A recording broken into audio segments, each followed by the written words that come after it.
Buenas noches, estamos en la sesión número 3 de la clase que vamos a programar para el día miércoles 9 de octubre. Pero bueno, sin tanto preámbulo, vamos a ver el día de hoy algunos casos. Voy a hacer un resumen de todos los puntos o temas que vamos a ver y comenzamos. Lógica de creación. Vamos a ver el primer Design Thinker de Raymond Loewy. Cómo emplean las personas el pensamiento creativo y cómo son las organizaciones que emplean el pensamiento de diseño frente a las empresas tradicionales. Por lo tanto, hablando un poco sobre las lógicas de creación y algunos ejemplos, hemos dicho en clases anteriores que el pensamiento del diseño o design thinking no solamente se emplea para la creación e innovación de un producto, sino que también es parte de nuestra vida, es parte de nuestra forma de pensar con respecto a las empresas, a las corporaciones, a analizar también, analizar y aprender bien los errores que se han cometido en el pasado y ver de qué manera corregirlo para no caer en esos errores que muchas empresas han caído y los han llevado al fracaso. Por lo tanto, vamos a presentar algunos casos de algunas empresas, vamos a analizar y vamos a presentar también empresas donde se han aplicado el design thinking y les ha ayudado muchísimo, muchísimo, muchísimo en salir adelante cuando las empresas están a flote y necesitan a los especialistas de design thinking para poder salir de ese hueco que lo ha mantenido en un estado alarmante con respecto a sus niveles de venta. Por lo tanto, vamos a entrar en el tema.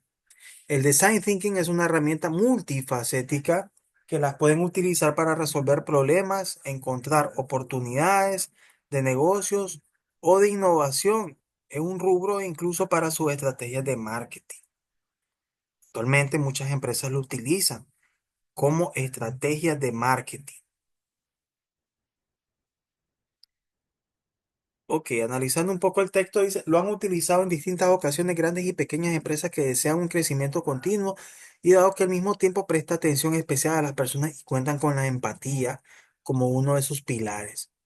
O sea, que debemos de entender, debemos comprender la otra cara de la moneda, el otro lado, que son las empresas, y debemos ser empáticos, pues, para eh, analizar, evaluar, mejor dicho, eh, cuáles han sido los posibles errores o los éxitos que han tenido y a qué se debe, cómo ha sido la estrategia que se ha aplicado. Por lo tanto, como les dijimos, en la clase del próximo miércoles que vamos a tener, ya que esta es una lección nada más que estamos grabando, vamos a hablar un poco sobre la empresa IBM. Vamos a hablar también de la empresa esta que se llama Ópera de San Francisco. Hay empresas que funcionan en otros países, pero quizá tal vez no lo conocemos, pero no importa. Aunque no conozcamos la empresa como tal, nos basamos en las experiencias. Nos basamos en las experiencias y nos retroalimentamos. Permíteme, que creo que aquí me manda un mensaje. Audio, ok, está funcionando bien, no hay ningún problema.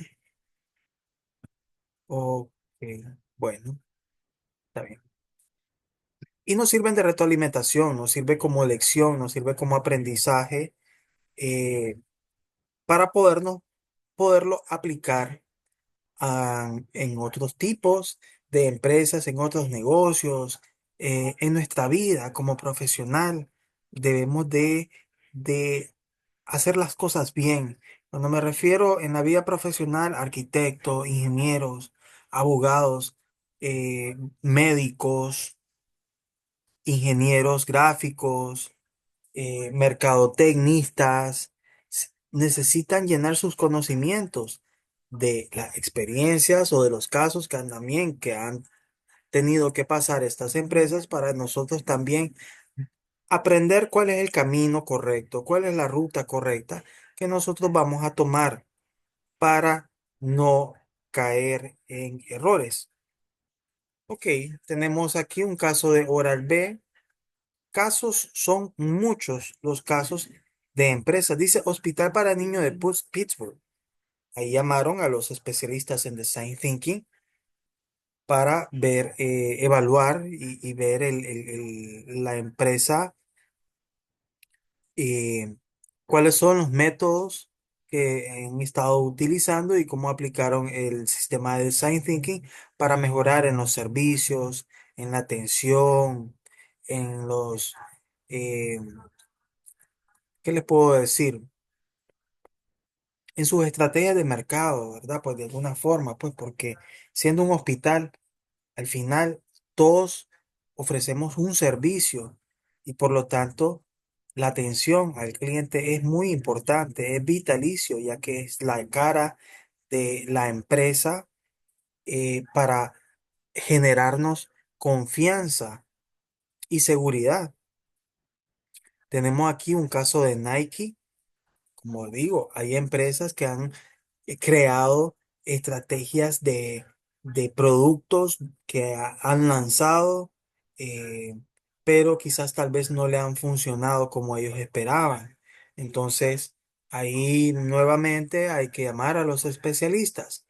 Vamos a ver también un poco sobre la historia del primer design thinking del señor Raymond Loewy, que fue el primer diseñador, industrial que aplicó el sistema o el método, mejor dicho, de design thinking, ya que el método de design thinking no es un método nuevo que se está, aplicando hoy en día en nuestras empresas o en nuestros negocios o en nuestra vida, sino que ya lleva muchos años, pero eh, no se había aún, aplicado. No se había dado a conocer muchísimo pues a nivel mundial, o no se habían aplicado, no se habían, eh, aprendido a comprender, valga un poco la redundancia, no se había podido comprender, mejor dicho, eh, en qué consistía el método, cómo se aplicaba, eh, cuáles eran, cuáles son las etapas del design thinking, comenzando con la empatía, comenzando con la definición, comenzando con una idea, comenzando testeando, creando un prototipo. Siempre he pensado, y lo digo y lo sostengo, que los proyectos se tienen que hacer con calma, con tiempo, de forma muy organizada, muy planificada. Se tiene que mandar a evaluar, a un consejo, a un equipo de trabajo, ya que hemos hablado que en el design thinking, no se puede pensar solo una cabeza, tiene que ser un equipo de trabajo.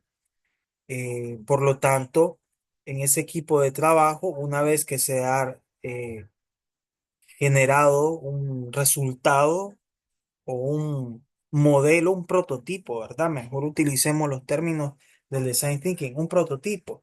El prototipo luego hay que testearlo, hay que redefinir el producto, hay que ver. Hay que tomar en cuenta al consumidor, sobre todo, que es el que nos va a evaluar, el que nos va a juzgar, es el que nos va a ayudar a definir cuál es la línea, cuál es el camino del éxito con ese producto. Pero bueno, no quiero decir que todo es color de rosa y que todo va a ser muy exitoso durante ese camino. Ese camino se debe mantener, ese camino debe ser constante, ese camino debe de estarse, observando y evaluando para ver el comportamiento, para ver el funcionamiento, para ver la reacción del consumidor, porque el consumidor también muchas veces, no digo que siempre, ¿verdad? Pero muchas veces, hay veces se aburre de un solo producto. Ahí es donde las empresas sacan variedades de sabores, presentaciones, colores, derivados del producto con sabores a vainilla. Ahora puedo yo mezclar este ingrediente para poder hacer un atolillo, un postre, pues digamos mejor. Entonces, eh, el producto es morfológico. Cuando hablo de morfología, hablo de cambios. Siempre está siguiendo un cambio constante. No se puede tener, por ejemplo, una botella de agua con la misma presentación para toda la vida. No, como producto morfológico se debe de cambiar un poco de vez en cuando el envase, el diseño del envase, el diseño de la etiqueta, algunos colores. Por lo tanto, parte del éxito del design thinking es estar en ese proceso de cambios, de ideas, de innovación, que el cliente siempre se deslumbre del producto y siempre esté consumiendo nuestro producto, pero que no se aburra de un solo modelo, de un solo estilo, sino que siempre tiene que haber cambios, cambios, cambios constantes, incluso en la publicidad, en el mercadeo, en los jingles, en los anuncios, siempre tiene que haber algo fresco, algo que los motive y los anime a ellos consumir ese producto. Es como el vestir, como el día a día. ¿Cómo sería nuestra vida? Por ejemplo, que nosotros nos vistiéramos siempre, todos los días, con la misma ropa. Ni quiera Dios, aburriríamos. Sucede lo mismo con los productos. El producto como como algo morfológico que tiende a sufrir cambios. Tiene que vestirse también, tiene que cambiar su presentación de vez en cuando, tiene que cambiar sus etiquetas de vez en cuando, tiene que sacar derivados tal vez del agua, como hemos visto, algunas aguas con sabores a limón, algunas aguas, pero ojo, hay que tener cuidado con esos cambios, porque muchas veces cuando se hacen esos pequeños giros, esos pequeños cambios, cuando se saca un producto casi similar, solamente le agregamos un color o un sabor, incurrimos al riesgo a fracasar. ¿Por qué? Porque primero, antes de sacar una línea de producto, debemos de aplicar el design thinking, debemos de aplicar el pensamiento de diseño, debemos de primero hacer una evaluación al consumidor, un sondeo de mercado, ver qué es lo que opina antes de sacar un producto, porque sacar un producto genera gastos y genera inversión, es una gran inversión. Esa inversión nos puede enviar al fracaso al momento de ver los resultados. Por lo tanto, muchas veces vemos productos en estantería que con los meses, con los años, luego no lo volvemos a ver. Como por ejemplo, me acuerdo de esta bebida H2O, creo que era, no sé si existe, pero era H2O ¿es agua o era agua con un saborcito a limón? Yo lo consumía, a mí me gustaba, pero nunca cambió de lo mismo. Su presentación y su envase eran bastante bonitos, muy modernos, muy llamativos, un poquito así como futurista, pues se miraba bonito el envase, un envase bastante muy curvo, con un tono de color de envase como tirando un verdecito menta, creo que era, si no me acuerdo, si más me acuerdo. Por lo tanto, hasta ahí llegó, no evolucionó, no hizo cambios. Y eso es lo que sucede con las compañías que no hay cambios. El consumidor nos obliga y las épocas y los tiempos y el modernismo sobre todo nos obliga a hacer cambios de vez en cuando. Siempre es bueno hacer cambios. Cambios en nuestra vida, cambios en nuestros comportamientos, podernos corregir nosotros como seres humanos y decir, cometí un error.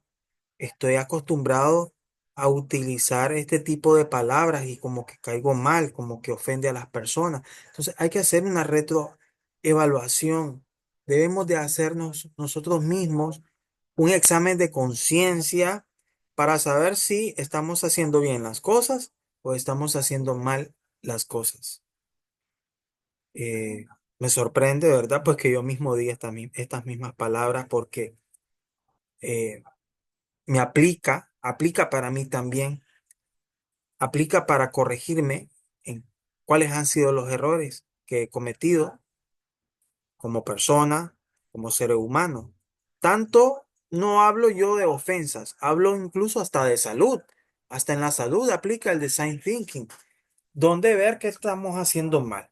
Por ejemplo, que no nos estemos ejercitando, que no estemos tomando mucha agua, que producto a esas deficiencias hemos venido un poco eh, decayendo en nuestro sistema inmunológico.